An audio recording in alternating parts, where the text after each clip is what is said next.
What is up, folks? Good morning from Dallas. It is approximately 7:15 a.m. I am headed to Austin, Texas, actually headed to New Braunfels, Texas. Thanks to the power of YouTube, I was able to get introduced to a guy who said he had some parts for our Mercedes E55, including most of the interior, which is what I really need. So it's 7:15 a.m. I'm hitting the road. I got about 4 hours. I'm gonna go down here and check out these parts, and I will let you know what we find.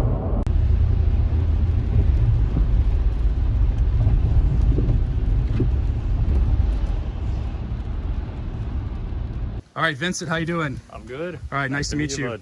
All right, so Vincent called me up from YouTube, didn't call me, hit me up on YouTube, said he's got a parts car. So he's also got a really lovely W211 with the Pringles can on the back that we're gonna start up here in a minute. But this is his parts car. What year is this, Vincent? 2001. 2001. You got this out of Houston, right? Yep, For another car. So Vincent said, hey, I've got some seats for you, which I'll show you here in a second, which I really jumped over because they were matching mine and they were a little bit more upgraded. But you can see that we've parted out quite a bit of this. We've taken out the back seats, the passenger seat here. We took the glove box, some of the wood trim up here. Steering wheel, we're not going to take. That's a little bit different than mine. And I didn't redo the leather anyways. But Vincent's out in New Braunfels, which is about 4 hours from Dallas. So we drove down this morning. It was very awesome of him to hit me up on YouTube. If anybody else has parts for me, please hit me up as well. I could use them. So very productive trip here. So let's check out Vincent's W211. What year is this? A 2005? 2005. 2005. And where'd you get this one from? I got this one from San Antonio. San Antonio. All yeah, right. it's a replacement for my 210 I used to have. That's an unfortunate story. Yeah, so what happened to that one? So I since high school, I've always wanted a 210 E55, and I finally found one up in Austin. I bought that one. It was had about 140,000 miles when I bought it. Got a really good deal on it, and I did all this work I wanted to. I replaced the motor mounts, did all the maintenance and everything. About 50 miles after that, I let a friend drive it. Yep. And he totaled it. Yep. So. And are you still friends with this guy? Oh, hell no. Yeah, I mean, if he tried to make it right, I would be. I gave him a chance, but yeah, he never came through. Yeah, and so did he hit something or somebody hit him? He tried to drift it. Oh, right. Yeah, as you do. Came to an, yeah, as you do, a car you've never driven before. He came to an intersection and he tried to make a left turn and slide it around that whole thing. And well, he ended up going up like the biggest curb in the world. It was like an almost 2-foot curb. He jumped that thing, just destroyed the front end, and it's bad. Yeah. A lot of suspension damage underneath. Right. That's too bad. Subframe was bent and everything. I wanted to fix it, but you know, I didn't check out the engine here. Let's see what's left of it. What's left of it? Yeah. You had a couple of engine covers. We already have a few of those, and you said that, so the engine's, you think, is pretty trashed. So yeah, there's a, you can't really see it with this, well, you can see how the water's pooling up kind of. Oh, right. There's just oil pouring all over yeah. this. It's coming from this side of the engine. You might be able to see some drip. Yeah, I mean, the down. valve, you can see the valve cover gaskets are soaked. That area is soaked around there. Yeah, too bad. Yeah, hopefully it's coming from the valve cover gaskets, but I mean, it's a bad leak, like there's a hole in the block or something. Yeah. But well, yeah, I didn't buy it for the engine. Anybody that wants more parts for a W210, hit up Vincent. I will tag him in this video. Don't want to lose that socket. Oh, there's your 17. There's your 17. We were missing that, and you got a big bar here. Yeah, big. I was wondering where. Yeah, where's that? It's always under here, along with all the leaves and stuff. Yeah. All right. Cool. Well, let's hear this 211. I used to ride around in one of these back in the day, probably around 2005, 2006. Guy I worked with had one of those, and it was awesome, and I didn't realize how great it was.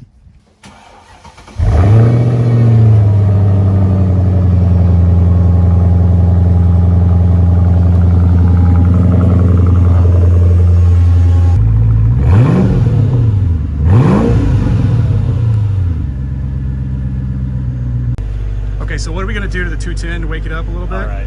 For the 210, what I did to mine, I was really happy with it. You pull the secondary cats off. They're downstream from the O2 sensors, so they're not going to throw a code or anything. Replace the secondary cats with an X pipe. A lot of people replace the resonator with an X pipe, but the resonator's further back from the headers, and it's always best to do the X-pipe as close to the headers as possible. So X-pipe in place of the secondary cats, and then I suggest you pull the resonator too. Just do a resonator delete, straight pipe that. Mufflers, I left them on mine. I didn't have any drone at all, and it was loud enough for me. It's still pretty quiet in the cabin, but when you really get on it, you can hear it. So Okay. If you want it to be even louder, you could, I don't know if you want to pull the mufflers, because that would probably make it drone pretty bad. Yeah. But maybe some aftermarket mufflers. But right. yeah, just the secondary cats and resonator delete. That's Okay. a pretty good setup. I'll check that out. All right, so let's take a look at all the stuff we pulled off this W210 before we head out of here. So first of all, we have bottom seat for the back. You'll notice what's different about this one and mine is this is the perforated one. So I think this is off of 2001, what he said. I actually like this better. Mine is not perforated, so we're gonna clean these up. I've got a door card here. This is the driver's side. This wood is about the same color as mine. I think it's in better shape, so I'm gonna do something with that. See, here's the upper portion of the rear seats, also perforated, pretty good shape. We'll clean those up. We got all the headrests, which are perforated, which is awesome. The big find is this seat here, which is the passenger seat, although I'm gonna see if you can possibly move this and make it the driver's seat, since my driver's seat is worse. But yeah, so this is a full passenger seat, good shape. We're gonna clean that up. Got another door card there. This headrest is a perforated right color. This was in a different seat he had in there, so we pulled that out. What else? Glove box, which my glove box is fine, but this cover is a little nicer, so I took that. Wood trim for the front. This is a little bit nicer, so I'm also going to play golf, so that's why golf clubs are in here.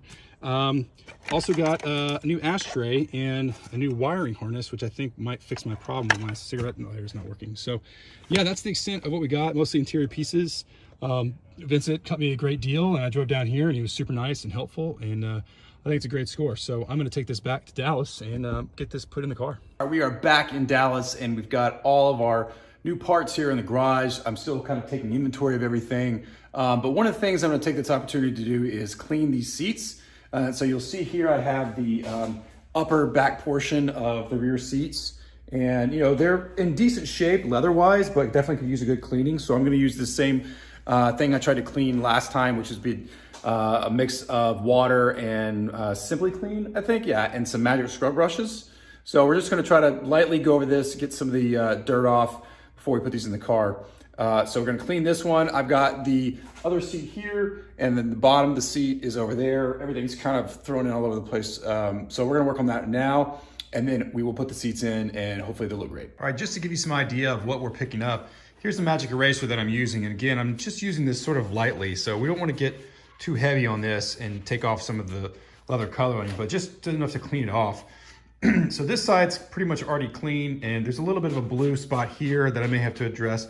But then this side, I think you can see a little bit more of what's coming up. So this panel here that runs all the way up, I've cleaned, and you can see compared to the middle panel, I did clean these bottoms part right here.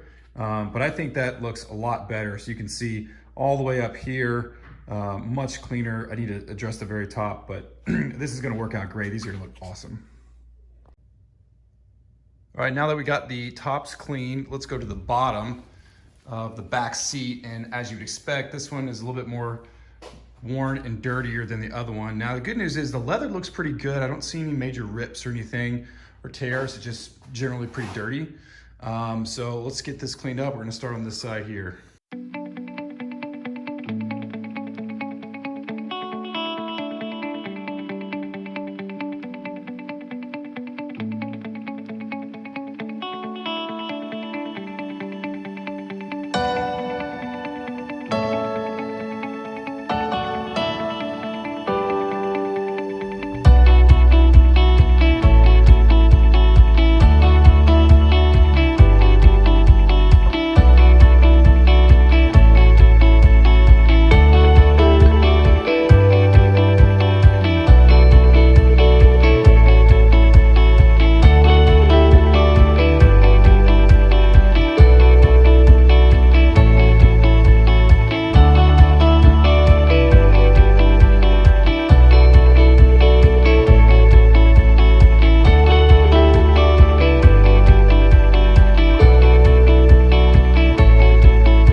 this is great. So I've been having a problem with my cigarette lighter in the E55.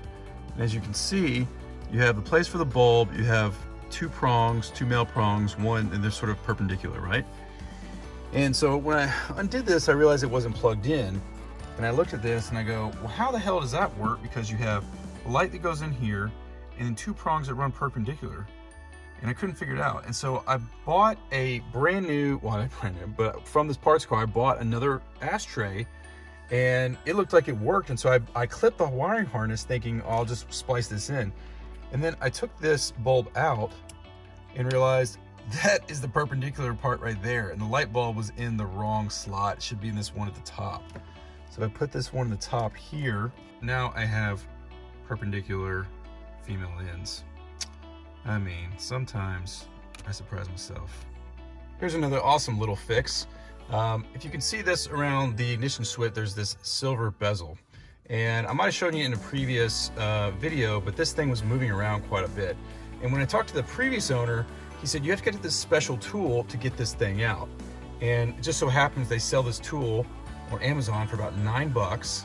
And what this does is this fits around the switch and it spins this bezel. And it basically just unscrews out like that. So you can see this switch kind of moves around. It's very annoying. So this is like super easy, quick fix. And now we've got a good switch. All right, so it's a few days later and we're getting ready to take the back seat out of the Mercedes and put in the new back seat, both the tops and the bottoms, as well as the headrests. So before we take these back seats out, I want to show you the underside of the new back seats, particularly this piece right here. So this piece right here sits under one of the corners. This is the front of the seat. This is the back down here. And this piece right here, if you press up on this, will release the seat. So there's one here, and we can see there's a couple of pegs that in there. This one doesn't have it, so we can maybe replace that.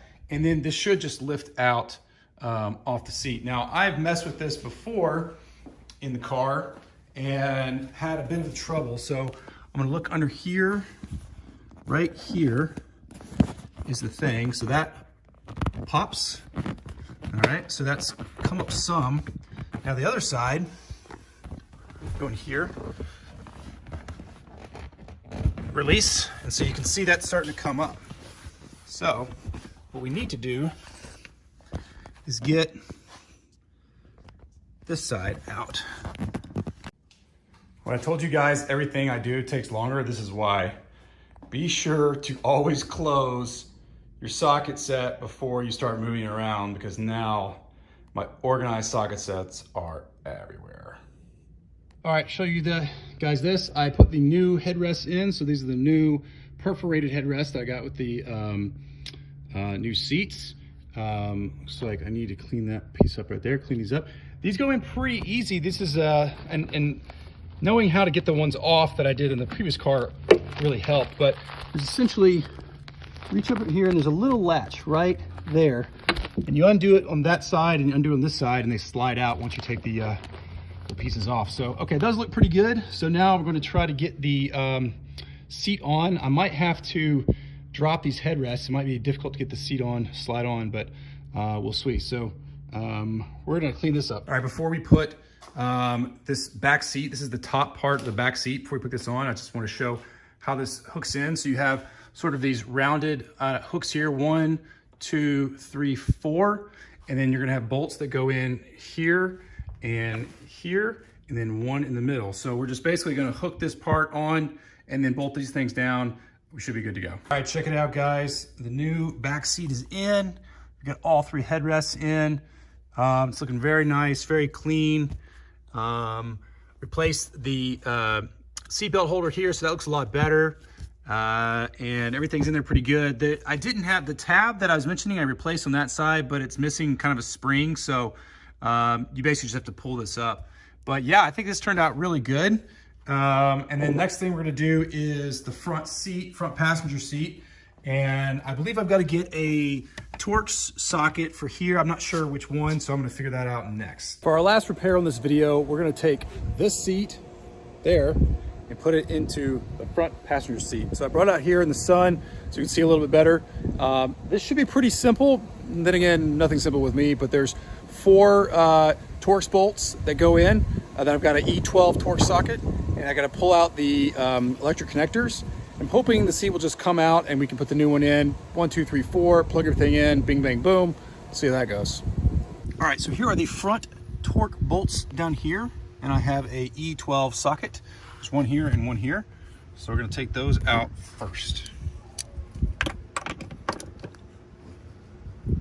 This is gonna be 2 hands.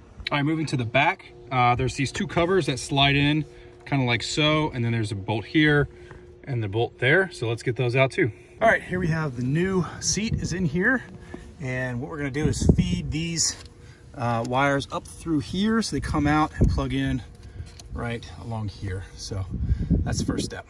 All right, so there we have it. New seat is in. Looks pretty good. I confirmed that all the functions work, or maybe not. Hang on. Back, forward, down, up. So interesting. It doesn't work when the door is closed. Huh. I don't know why that is. All right, German engineering. Thanks for watching.